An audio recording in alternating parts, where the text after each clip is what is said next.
Aha! Right, all audio and video center. No rate 114 Sopomba Road. The second is Secular Road Junction.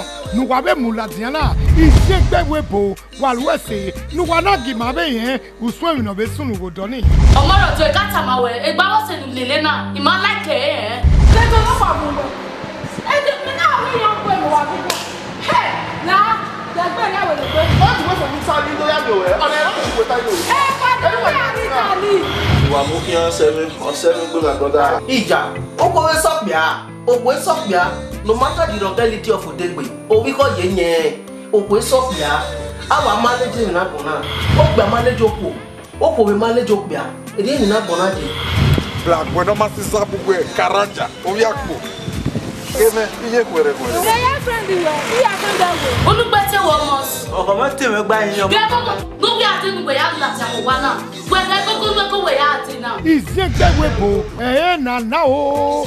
Ijemi. Rundagbe. Uhona gbonmawe. Oguna rioja nude rioja nebi. Èmi oparo ne gbe mazin. Oma sopa na gwalobo agele miene. Iziegbe Evbuebo.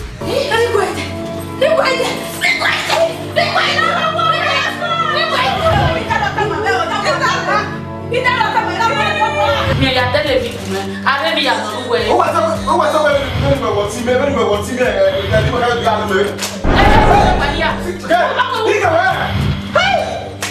O ṣe máa iná fani ẹ̀yẹ́ lápá kí a bí wáyọ̀ máa wọ̀. Iziegbe Evbuebo. Ijemi. Ọjọ́ bí ààrẹ yà á ta báyìí. Ibà bọ̀ lọ́wọ́ ẹ bá tún ọ̀nẹ́ náà tọ̀ ìgbé à. Ẹni rọ̀gbà náà ta wò wánà náà ọ̀sẹ̀. Ògùn mẹ́nà wàá ti lọ àríyọ̀ dá mẹ́ wẹ́lẹ̀ ní àwọn ògè nígà ewu. Iziegbe Evbuebo. Yana be miona. Ame na me obuwe. Yakate.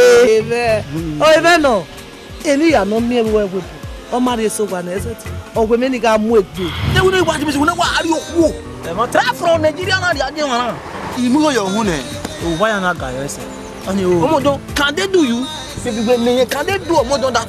Ya o mo ti gbe na ni a. Ọwọ́ ti yẹn nọ no na ike friend of e ma e ga mo rojo wa we ke ni. Ọwọ́ ri ke ni ke Nigeria ati do ado bi me.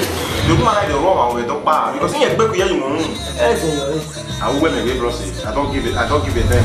Gege mo nikeleje cinema titi ni awarugwe gege mo tin ya no bi bia no ri osagwe obere ma gi ju tete ijeme nana rural area city shop no dia ke wese we na ri enu Iziegbe Evbuebo volume 1 volume 2 so pa we no de ya mo te ogu boege right all audio and video center 114 Sopomba Road by secondary Secular Road Junction the Benin City wa ye be miebe Frank O Disc 41 New Lagos Road, New Benin, Benin City.